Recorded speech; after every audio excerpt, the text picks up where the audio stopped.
رمضان کا چاند دیکھنے کے لیے ایک آدمی کی، باشرہ آدمی کی گواہی کی ضرورت ہے۔ اگر ایک آدمی یہ کہہ دے کہ میں نے چاند دیکھا ہے تو دوسرے دن سے روزہ رکھا جائے گا۔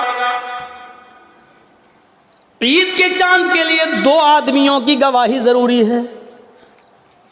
عید کے چاند کے لیے اصول ہے، اب رمضان کے لیے 1 آدمی کی گواہی کافی ہے، لیکن عید کے چاند کے لیے 2 کی گواہی چاہیے۔ کیوں چاہیے؟ اللہ کے نبی سے پوچھو، ہر چیز کا جواب ہمارے پاس نہیں ہے، بس نبی نے کہہ دیا ہمیں ماننا پڑے گا۔ عید کی چاند کے لیے 2 آدمی کی گواہی چاہیے،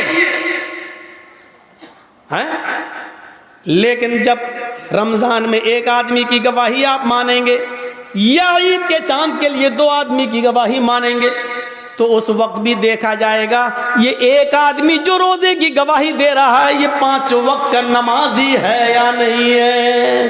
اگر 5 وقت کا نمازی ہے، باشرہ ہے، سماج میں اس کو جھوٹا نہیں کہا جاتا ہے، اس کی بات مانی جاتی ہے، دیندار ہے، نمازی ہے تو اس کی بات مانی جائے گی۔ نماز روزے کا پابند نہیں ہے، جمعہ تک کی نماز نہیں پڑھتا ہے، ایسا آدمی گواہی دے رہا ہے تو اس کی گواہی بھی، چاہے وہ کتنا بھی سچ بول رہا ہو، اس کی گواہی بھی اس کی جیب میں گھسیڑ دی جائے گی، بھاگ، نہیں تسلیم کی۔ روزے کا چاند 1 آدمی کی گواہی ہے، اور 1 آدمی اگر نہیں دیکھتا چاند لیکن ایک عورت چاند دیکھتی ہے تو 1 عورت کی گواہی نہیں مانی جائے گی۔ 2 عورتوں کی گواہی 1 مرد کے برابر ہے، لہذا عورتیں 2 ہونا چاہیے، آدمی 1 آدمی اگر کہہ دے باشرہ ہو کہ میں نے روزے کا چاند دیکھا ہے رمضان کا تو روزہ رکھا جائے گا، لیکن 1 عورت چاہے وہ کتنی بھی نیک ہو، دیندار ہو، نمازی و تہجد گزار ہو، لیکن 1 عورت اگر چاند کی گواہی دیتی ہے تو اس کی بات نہیں مانی جائے گی، 2 عورتیں ہونا چاہیے۔ ایسے ہی عید کا چاند 2 مردوں کی گواہی چاہیے، لیکن 2 مردوں نے نہیں دیکھا ہے، 1 مرد نے دیکھا ہے اور 1 عورت نے، تو نہیں مانی جائے گی۔ 1 مرد نے دیکھا ہے تو 2 عورتیں ہونی چاہیے، یا 4 عورتیں ہونی چاہیے، وہ بھی باشرہ۔ اب ہم اپنے ذہن میں اس بات کو رکھیں کہ جب یہاں بے نمازیوں کی گواہی نہیں مانی جا رہی ہے، سوچئے تو اور معاملات کے اندر بے نمازی کی حیثیت کیا ہوگی۔ آئیے ایک اور چیز کی طرف ہم تمہیں لے کے چلتے ہیں۔ یا ایھا الذین آمنوا استعینوا بالصبر والصلاۃ، یہ بڑی پیاری چیز ہم آپ کو بتانے کے لیے چل رہے ہیں میرے بھائیوں۔ یا ایھا الذین آمنوا استعینوا بالصبر والصلاۃ، ایمانوں والو تم صبر اور نماز کے ذریعے اللہ سے مدد مانگو۔ بڑی پیاری آیت ہے۔ چھوٹا سا بچہ ہے، ابھی وہ اپنی ماں کا دودھ پیتا ہے، 8-9 مہینے کا، 10 مہینے کا، 1 سال کا ہے، چلتا ہے پھرتا ہے، پوری طاقت نہیں ہے، ہلکے ہلکے پیروں سے چلتا بھی ہے، گرتا بھی ہے۔ کبھی کبھی اس کے سامنے انجان آدمی آ جائے تو ڈرتا بھی ہے،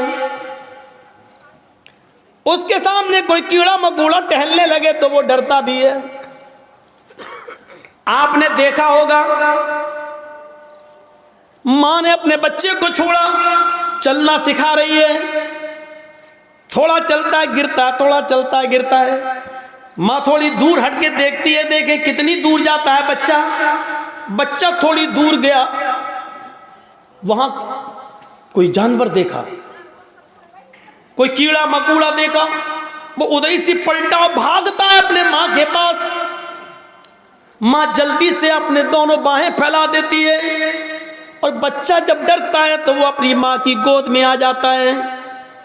جیسے بچہ اپنی ماں کی گود میں آتا ہے وہ اپنے آپ کو بالکل محفوظ کر لیتا ہے، سمجھ لیتا ہے۔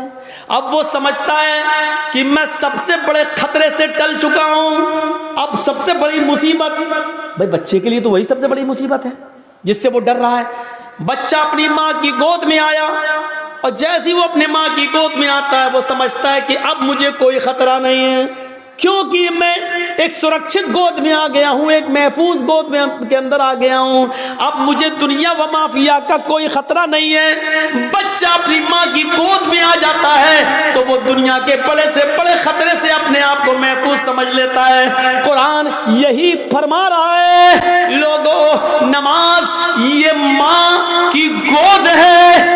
تمہارے لیے بڑے سے بڑے خطرے جب تمہارے سامنے آئے, بڑی سے بڑی مصیبتیں جب تمہارے سامنے آئے, بڑے سے بڑے خوفناک مرحلے جب تمہارے سامنے آئے, تو تم نماز کی آغوش میں آ جاؤ, نماز کی گود میں آ جاؤ. جب تم مسجد میں آ جاؤ گے, نماز کی آغوش میں آ جاؤ گے, تو تم اس خطرے سے محفوظ ہو گئے. نماز اپنے نمازی کو اپنی گود میں ایسے لے لیتی ہے جیسے ماں اپنی گود میں اپنے بچے کو لے لیتی ہے.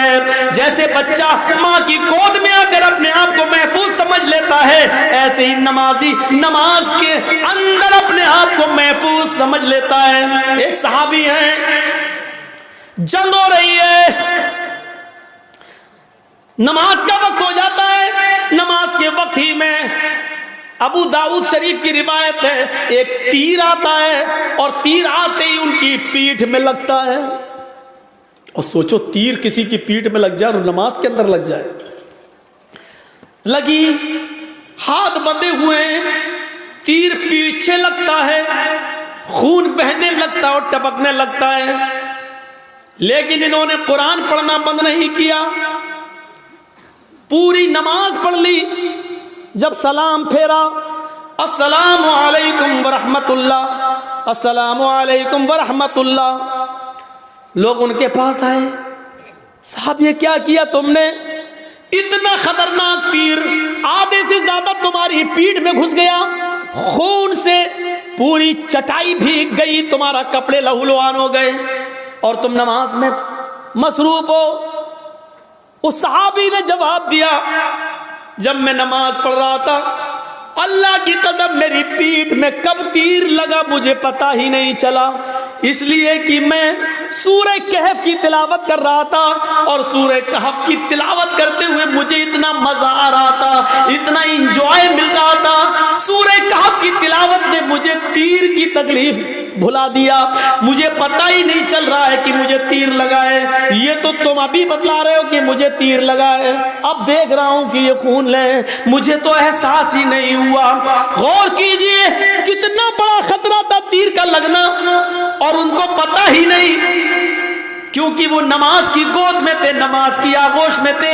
سوچو میرے پیارے ساتھیو, آج ہماری بھی نمازیں ہیں, ہم پڑھتے ہیں اور ایک چھوٹا سا مچھر کاٹ لے تو ہم جلدی سے گال مسلنے لگتے ہیں, مچھر مارنے لگتے ہیں, اس لیے کہ ہمیں قرآن کی تلاوت میں مزہ ہی نہیں آتا ہے.